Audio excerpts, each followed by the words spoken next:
Halo warga YouTube semua, selamat datang di Garli Gartik. Dan dalam video kali ini gue bakal nge-review sebuah series dari Netflix dan salah satu superhero yang diangkat dari karakter Marvel yang cukup terkenal, yaitu seri berjudul Pemberani alias Daredevil. Mari kita review.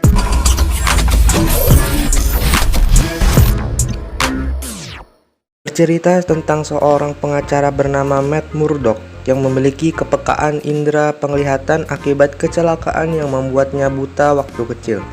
Saat malam ia menjadi Daredevil, seorang vigilante yang memerangi kejahatan saat malam hari di Hell's Kitchen, New York. Dalam video kali ini gue bakal nge-review semua season dari seri Daredevil yang jumlahnya 3 season. Total episode seri ini berjumlah 39 episode yang tiap musimnya berjumlah 13 episode. Menonton semua musim dari seri ini menghabiskan waktu 1 bulan.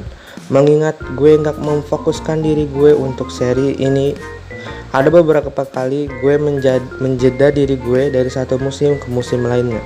Cerita Daredevil di sini dibawa dengan sangat realistis. Bahkan gue nggak setuju kalau seri ini disebut sebagai seri superhero, karena seri ini lebih condong sebagai seri drama kriminal yang ada superhero-nya doang. Kalau lo suka dengan bagaimana Christopher Nolan mengarahkan Batman trilogi, lo pasti bakal suka sama seri ini. Emang Daredevil ini seperti Batman versi lebih miskinnya aja. Cerita yang dibawakan sangat realistis. Sebagai penonton, gue percaya kalau Hell's Kitchen itu beneran ada.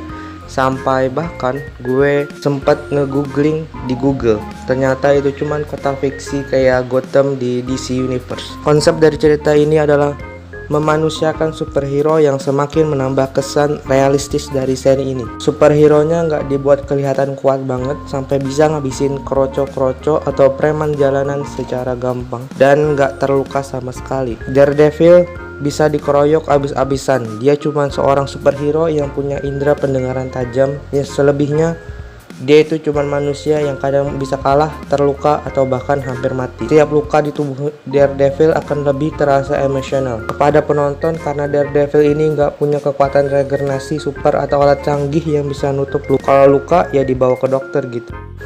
Ceritanya sangat down to the earth karena kerealistisan cerita inilah kita sebagai penonton sangat mudah bersimpati ke tiap karakternya. Entah itu karakter baik atau jahat. Semua itu kelihatan sebagai seorang manusia asli, bukan karakter fiksi yang kita nggak peduli ada apa dengan mereka. Departemen naskah yang cermat disupport oleh performa brilian dari akting para cast. Semua tampil sempurna dari season 1 sampai season kedua. Gue nggak pernah ngelihat ada akting karakter yang nggak bagus, terutama untuk Charlie Cox. Sebagai Daredevil atau Matt Murdock sangat terperinci. Semua gelagatnya meyakinkan gue. Bahkan dia adalah pria buta asli, bukan pria buta buatan.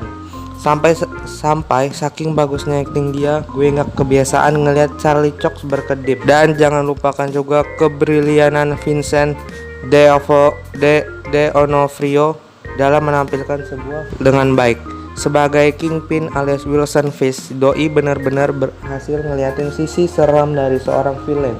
Dari suara, cara dia natap, itu sangat berasa kalau dia itu orang yang berbahaya. Untuk sekuen actionnya nggak terlalu heboh kayak Marvel Studio biasanya bikin sequence action. Di sini benar-benar sederhana, cuman combat action biasa tapi ditambah sama pergerakan kamera dan scoring yang bagus. Bikin sequence actionnya tambah seru ditonton. Dan biasanya sequence action Daredevil itu pakai teknik one take yang bikin seri ini jadi tambah bagus. Sinematografinya nggak terlalu banyak mainin kamera. Biasanya sinematografinya cuma pakai kamera terus ngikutin karakter tersebut ngobrol, sederhana tapi perfect. Terus hal yang gue suka lainnya adalah tone warna, karena cerita Daredevil ala-ala vigilante sangat pas dikasih tone yang agak dark noir.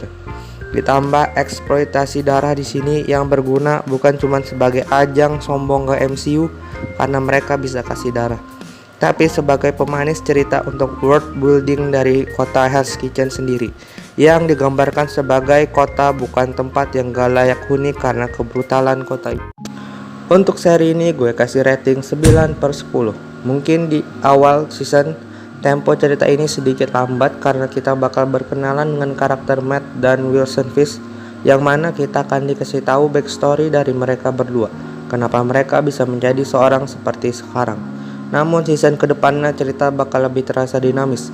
Season terfavorit gue adalah season ketiga, yang mana ada banyak scene yang cukup gue suka dan gue apresiasi mereka bisa bikin scene itu.